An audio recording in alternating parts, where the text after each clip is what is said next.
All right, YouTube BMW owners, Volkswagen owners, you got to go up front, please. We have a 13 BMW with 99,000 miles on it, 535i. Let me show you the codes.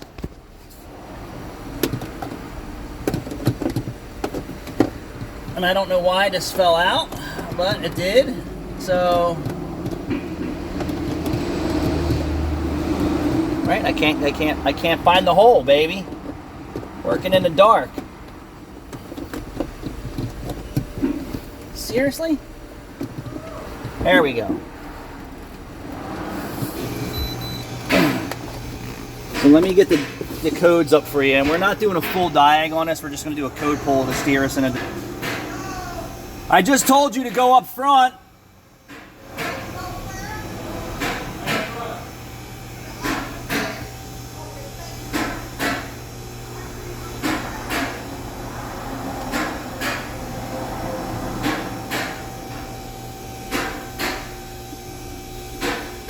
I don't know how many times I have to tell people who pull up behind the bays that we're currently working and we're not doing anything. No, we're not working on cars.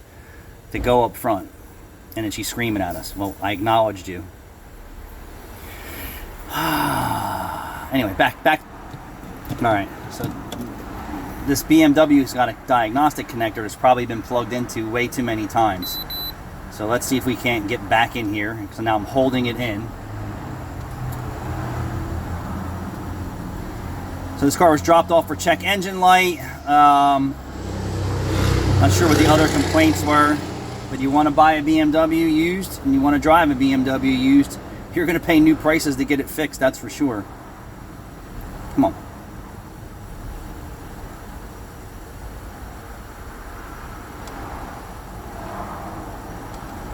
You're not going to give me data? Come on. You know, I did acknowledge her, right? As soon as she pulled up, she said hello, and I said, you have to go up front. I was ignoring her, and then I heard her. I know, but I already acknowledged her. Yeah, I made eye contact with her and told her to go up front. Yeah. I was ignoring her, and then I... But your job is to fix cars, not entertain people driving up and asking questions. Well, and then I was thinking that Rachel might have already left, but she didn't. I just left. It would have been really funny if she did. Like screaming at us. Mm-hmm.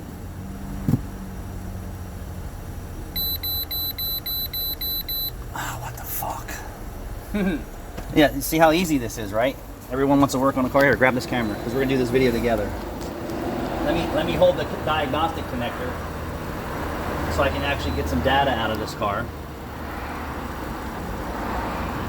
And this is the real world here. There we go. People screaming at you after you acknowledge them already. So the blinking red light means someone already cleared the code. Here, get it closer. Someone already cleared the code. This also has a battery discharge warning on the cluster. So then we have 4 codes: manifold absolute pressure and throttle angle, system to rich bank 1, system to rich, mass O volume, circuit A performance, air flow to high. All right, and it does have idle surge and rough idle. So we don't really work on these cars enough, but I'm familiar with the PCV system being built into the valve cover, just like some Volkswagens. So Caleb and I wanted to just confirm that we're on the same page, because we don't get to see the newer cars so often. Mm-hmm. I'm working on the older cars. And the first thing I noticed when I went to do this, I don't know how high the vacuum should be, but it was really high on cold start. So I'm like, that's weird. But then again, it's BMW. And I was like, all right, the PCV is built into the valve cover. So Caleb and I watched a couple videos just to ensure that him and I are on the right path. And then I put my finger over this to see if there was any vacuum on it. And I said, all right, well, let's do this. He tried the lighter trick, which is inconclusive in my opinion. Because you could have, so we're going to put vacuum on it. You could have a slight vacuum leak at different stages of the diaphragm if it's torn. So if it's completely shot, you're going to have vacuum coming out of here. So I said, all right, well, let's just put it under full vac. Oh, look, it's bleeding down now. Yeah, it's bleeding down a lot. How about that? So we just tested this earlier. A couple what minutes did we ago. find? It was holding vacuum. It's holding vacuum. So we're just going to test my hose. Just going to show you that my equipment works. I mean, my finger's really not a good seal, but I'll do it again. But I mean, it's holding vacuum way better than it was on Right. the PCV valve. So this could be elusive in its earlier stages of failure, which is the PCV system. So the lighter trick may not do it, right? Brake clean may not do it. So what I advise, if it's completely shot and you pull the tuner off and you can feel it, and then you spray it with brake clean, and then you hear the idle change, then you know that you have a bad system. But at first when we were testing this, we were like, wow, this is testing good. We tested it with the vacuum gauge, we moved it up and down, it did it, then we did a couple throttle snaps, and then here we go, it's bleeding vacuum. So it's definitely bad. But how I caught it originally is, I felt the vacuum was too high at the oil cap. Yeah. Because when I pulled off, I was like, and then now it's it's probably going to be higher because that's leaking. You can hear it. So we have two problems. We have a mass airflow sensor problem. We also have a PCV diaphragm problem. We also have a charging system problem. So I'm going to tell you, Don't buy a BMW. don't buy a BMW because people were trading these in for a reason, not just because it needs a $2,000 valve cover at the BMW dealer. Think about the previous owner who bought this car and drove it for your first 4 or 5 years, who didn't fix anything. You know what BMW stands for? Broke my wallet. Broke mother wuckers? broke mother wuckers. Broke my wallet. Broke mother wuckers. I like that one. Broke mother wuckers. So, I assure you this is probably at the BMW dealership for service. At one point, they're like, oh wow, this car's starting to feel like a big pile of crap because I've done nothing to it. Suspension's rattling, engine lights on, idle surges. I've washed it more than I've maintained it, which is the typical lifestyle of people today, in my opinion. They put more money into car washes than they do from fixing the car. So, they went to the dealership. The dealer said you need tune up at 100K service, valve cover, right? All the filters, plus the bad suspension, all this. $5,000 to $8,000 is what I would bet that the estimate. Hold on, let me It should be getting timing chain done too. We're gonna get to that. Yeah. $5,000 to $8,000 to catch this car up on neglected repairs and maintenance, right? On top of the original reason why they're there, on top of a $200 oil change. So then they were like, oh well, I'm just gonna trade that in. Either $5,000, $8,000 for an old car that I didn't take care of. I'm just trading in for another BMW that I'm gonna do the same thing to. Yeah. Right? And he's lucky that the timing chain isn't rattling along with this, because then it's going to be like, this car's junk. Yeah. So I didn't get to battery issue, charging system. I didn't get to the front end issue. It definitely needs a valve cover. I don't advise anyone to just do this service here. Just the cap, do the full valve cover. I mean, you probably could do it, but I don't know what I would say about this for the average person. I mean, you're talking about breaking flexible tubes, clips, more hoses. I could just go on and on and on with how much crap could actually break doing this for the average person. I mean, if you have skills and you've done this before and you can get it right the first time, I'd say try it. Some Volkswagens in the past, and I'm just saying this in general, they made them so they were serviceable. When you think about doing a valve cover job on this, you know they didn't tune this car up. It's got 100,000 on it. They didn't do anything to this besides gas, car washes, and maybe tires. Gas, car washes, oil changes, I would bet. And that gets probably for the average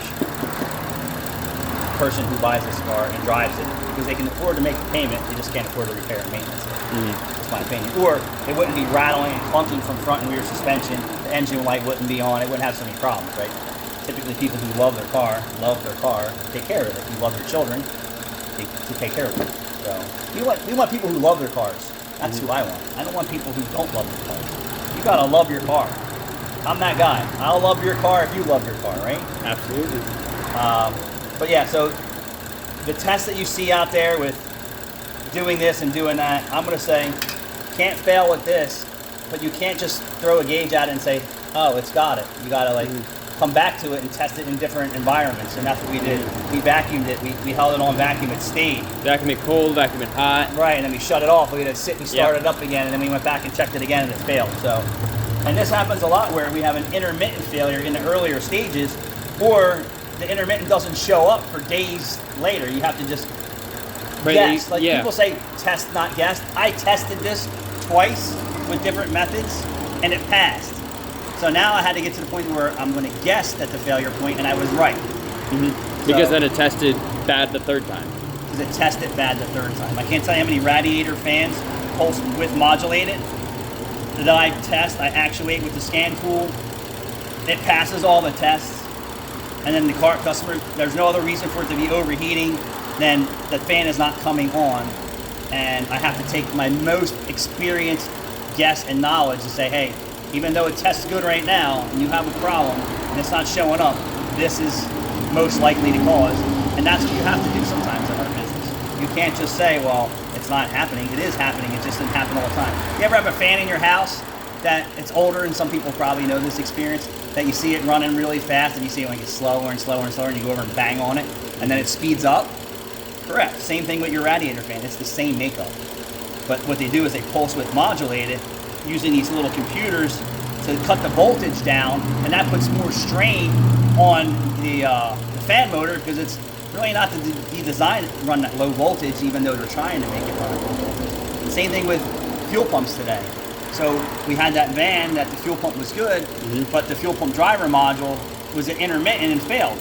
Yeah. That is the reduction in voltage before it gets to the pump. So that cheap little electrical part was taking on all that abuse, you follow me? Like Yeah. the resistor in the fuel system. Super common for Fords to have those go bad. So test and guess, yes. In our business, our best educated guess, and it's based on experiences, this is the failure problem. So we're gonna say, even though this passed our tests and our experience that we know, like, hey, we're testing this, it was good, and then we came back and tested again, and it failed. And that doesn't happen all the time, but I just wanted to show that. So if you're working on this thing, replace the valve cover. If you can't afford to do it right, just get rid of the car and get a car that you can actually afford to repair and maintenance. I mean, this is a nice car, but you gotta have the bank account to keep it on the road. Yeah. I always say never buy a BMW, a Mercedes, any of these cars used. Any luxury European car. And I bet if you interviewed everybody who purchased a 100,000 mile used BMW or third owner BMW, they will all tell you what a horrible experience it was, on top of being Issue after issue after issue. expensive. So now I'm gonna go test the charging system and see what that's about. I'm gonna hook over the suspension and see how bad that is. I didn't mean to ramble on and on and on, but I'd rather you get the experience and the knowledge from me than some guy who's working out of his garage who does this as a hobby, who's not an experienced technician. He has a BMW, but that doesn't make him a master mechanic, you follow me? Yeah. So, The cheapest part about buying a used luxury car is buying it. thanks for watching.